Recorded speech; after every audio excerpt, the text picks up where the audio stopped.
Hi everyone, my name is Ashwara and welcome to the new series of Tip of Tips. इस series का importance क्या होगा?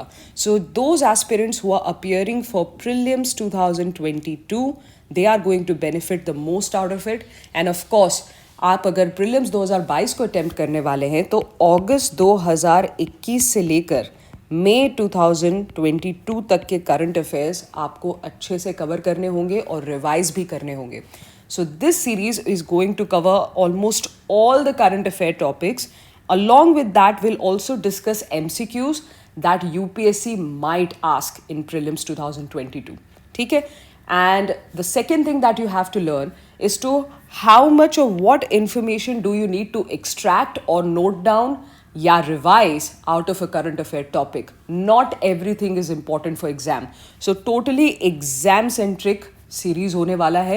So let's get started. Before starting the lesson, I have to make a quick announcement. UPSC CSE aspirants 2023 वाले आपके लिए enrollment शुरू हो गया है. So enroll with education.com and avail benefits of live classes, digital materials, mentoring sessions on individual basis, and many more benefits. Why not to join us and learn more tip of tips and crack this examination in your very first attempt. Let's get started with the lesson. So आज के जो topics हैं current affair के topics हैं which are this 5 topics. Number 1 women in judiciary, PRASAD scheme जो art and culture का topic है, national monetization pipeline economics का टॉपिक है, right to be forgotten polity में रिपोर्ट किया गया, breakthrough in nuclear fusion research science and tech का एक टॉपिक है. So quickly will start with women in judiciary. This is a current affair that falls under the category of polity. ये news में क्यों report किया गया था? Because in Supreme Court for the first time 9 judges have been appointed और पहली बार क्या हुआ है? Out of these 9 judges, 3 of them are women. So this is an important thing for sure. लेकिन आपका फोकस इसके अलावा और भी ज़्यादा पॉइंट्स पे होना चाहिए जो आर्टिकल में रिपोर्ट नहीं किए जाते हैं. For instance you understood that for the first time out of 9 जजेस 3 वर women judges. So of course your focus should be on women's participation in judiciary. यहाँ पर जो एक important focus UPSC का हो सकता है वो ये है to test your knowledge on appointment of judges in higher judiciary.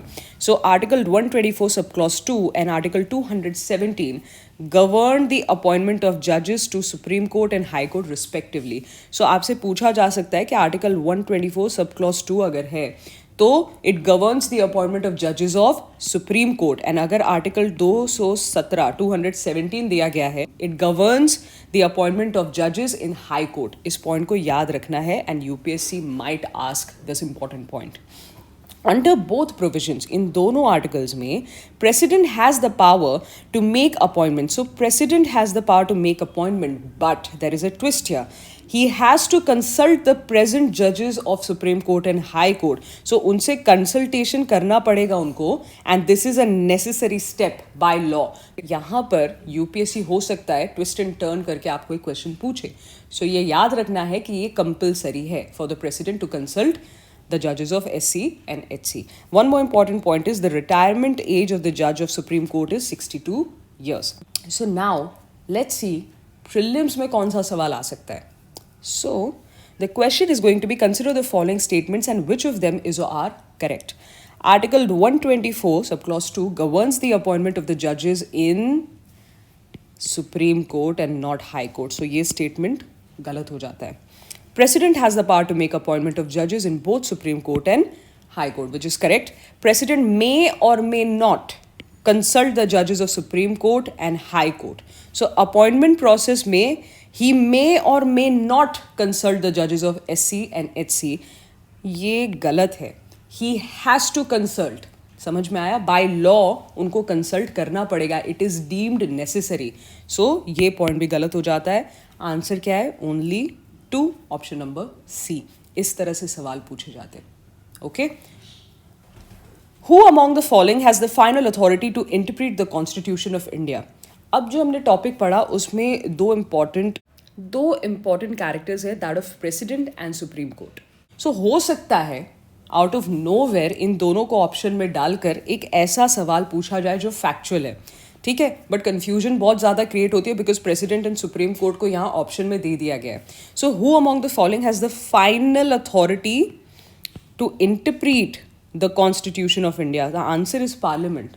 So confusion create हो सकता है, right? इसीलिए मैंने ये क्वेश्चन यहाँ दिया है. Now let's talk about Prashad scheme, जो आर्ट एंड कल्चर का टॉपिक है. So Prime Minister has inaugurated various projects in Somnath under Prashad scheme. ठीक है, और इसके जो फुल फॉर्म है उसको याद रखना ज़रूरी है. Pilgrimage rejuvenation and spiritual heritage augmentation drive. ठीक है, you will understand the meaning of Prasad scheme very easily. तो इसीलिए मैं ये कहूँगी कि इसका फुल फॉर्म याद करना पड़ेगा. की पॉइंट्स क्या है इस आर्टिकल से कि this is a scheme under ministry of tourism. इसका एम क्या है? Integrated development of pilgrimage destination. और मॉडल क्या है? 2PS. 2PS का क्या मतलब होता है? Prioritised, planned and sustainable development of pilgrimage destinations. तो ये याद रखना है. Beautification of identified pilgrimage destinations are done under HRIDAY scheme. तो ये इसीलिए मैंने यहाँ लिखा है कि आपको प्रसाद और हृदय स्कीम के बीच में कोई कंफ्यूजन ना हो जाए. And along with that Prasad scheme के तहत there will be promotion of local art, culture, handicraft and cuisines as well. So now I believe आपको प्रसाद स्कीम समझ में आ गया होगा. Now there are 12 cities under this scheme.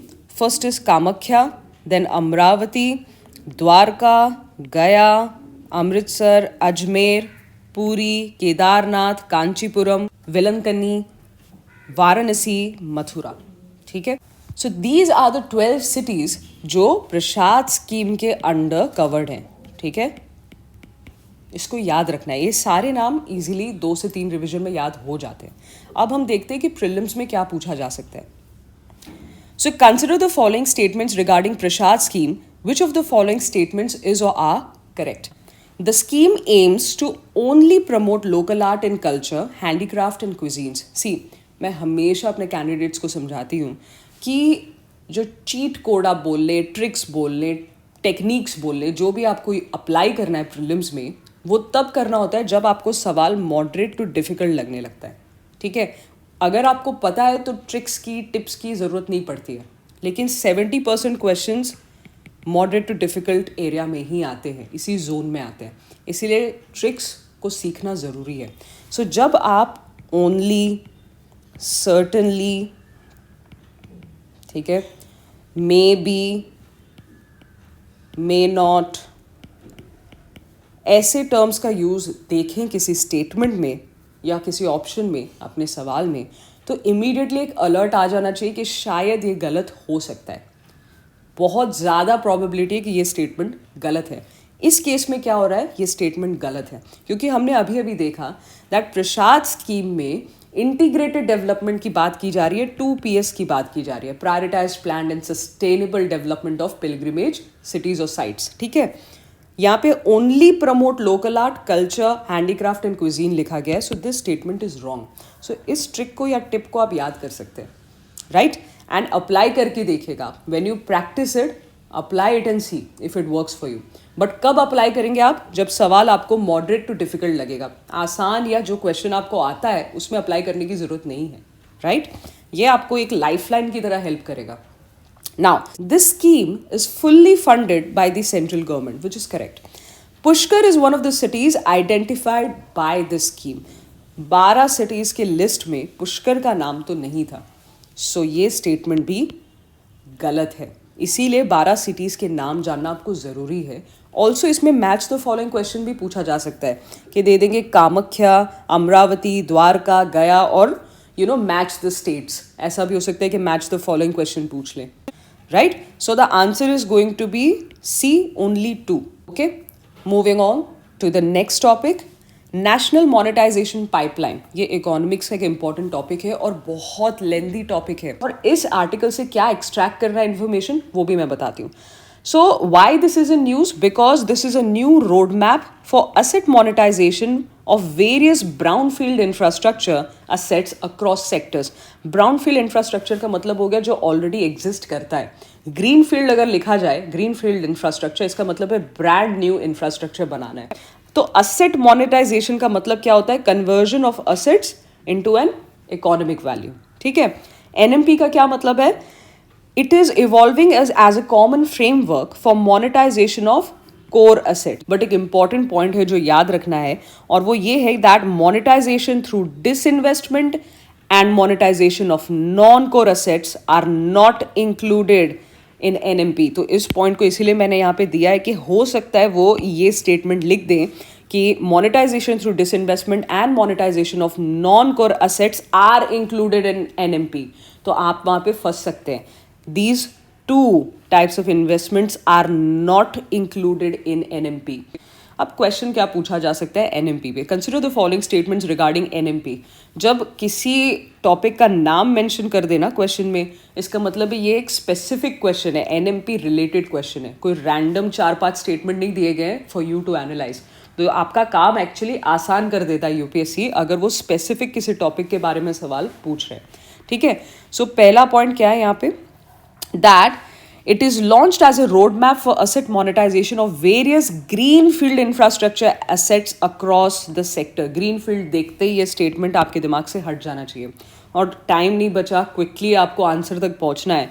तो जहां पर ऑप्शन नंबर 1 दिया हुआ है उसको हटा दो तो आंसर ऑटोमेटिकली आ जाता है। ये भी एक ट्रिक है, ठीक है, जो आप तब अप्लाई करेंगे जब समय की कमी हो गई है, बट समय है आपके पास तो आप अच्छे से एनालाइज करो, take your time, right. So core assets के जो एग्जाम्पल्स हैं उसमें equipment, factories, machineries, distribution channels आते हैं, which is correct. NMP ensures resource efficiency and fiscal prudence, this is also correct. How resource efficiency? See, you are not creating a brand new infrastructure setup, आपको कुछ नया नहीं बनाना, जो exist करता है उसी पे पैसे बनाने, ठीक है। So that is one of the key reasons. This particular point is also correct and you reach the right answer. Moving on to the next topic, right to be forgotten, जो polity के subject के under आएगा। And ये news में क्यों है? Because Delhi high court asked the centre and Google to respond to the petition filed by 2 businessmen who have invoked right to be forgotten and sought the removal of certain articles relating to a criminal case lodged against them from various online platforms। Say for instance आप किसी celebrity का profile Google करते हैं, ठीक है, half या more than half of the information is false or incorrect, right. So in businessman के खिलाफ, से फॉर इंस्टेंस एक बिजनेसमैन है, जब भी आप उनका नाम गूगल करते हैं, so this controversial article comes about him, ठीक है। So what happens is that उनका जो पर्सनल लाइफ है, प्रोफेशनल लाइफ है, वो इम्पैक्ट होता है because of such controversial articles जो पास्ट में रिपोर्ट किए गए थे बट अभी भी ऑनलाइन प्लेटफॉर्म्स पे अवेलेबल है। Right to privacy includes right to be forgotten and right to be left alone. This is a very important point, ठीक है। About right to privacy, if you don't know, in Puttaswamy versus Union of India case 2017, the right to privacy was declared as a fundamental right. Right to privacy is protected as an intrinsic part of right to life and personal liberty under Article 21 and as a part of the freedoms guaranteed by Part 3 of the Constitution. So this is very important. ठीक है, आपको ये याद रखना होगा। These are the points that you need to remember from this article. What's the question that UPSC might ask you from this topic? Consider the following statements. Right to ask for removal of old data from online platforms, search databases, websites is a fundamental right. Right to be forgotten is a fundamental right under Article 21. Right to be forgotten is claimed against a private party. Which of the above statement is or are incorrect? ये सारे statements पढ़ने के बाद आपको answer मिल ही गया होगा because all the statements are correct. So the answer is none of the above, right. So sometimes यहाँ पर काफ़ी कैंडिडेट्स इनकरेक्ट को करेक्ट समझ लेते हैं, पता नहीं कैसे, बट हो जाता है। सो यूपीएससी ने बाद में क्या करना शुरू किया है कि इनकरेक्ट या करेक्ट ऐसे जो शब्द जब वो यूज़ करते हैं ना, जब सवाल पूछते हैं तो उसको बोल्ड लेटर्स में लिख देते हैं, या नॉट अगर वो पूछ रहे हैं which of the following is और are not related to so and so topic, so वो नॉट को भी बोल्ड लेटर्स में लिखते हैं कि गलती ना हो। So please be careful. All right, moving on to the next article, breakthrough in nuclear fusion research, science and technology. Why this is in news? So Lawrence Livermore National Laboratory, in an experiment at its National Ignition Facility, has made a breakthrough research in the field of nuclear fusion. What are the key points? Nuclear fusion is described as fusing of numerous tiny nuclei into single big nucleus, releasing massive quantity of energy in the process. Sun is powered by nuclear fusion. The process of four hydrogens combining to produce helium is an example of nuclear fusion. Another thing that I want you to learn from this article is this particular statement. See, fusion process में क्या होता है, काफ़ी ज़्यादा energy release होती है, and this energy can suffice the requirement of human energy needs for millions of years to come.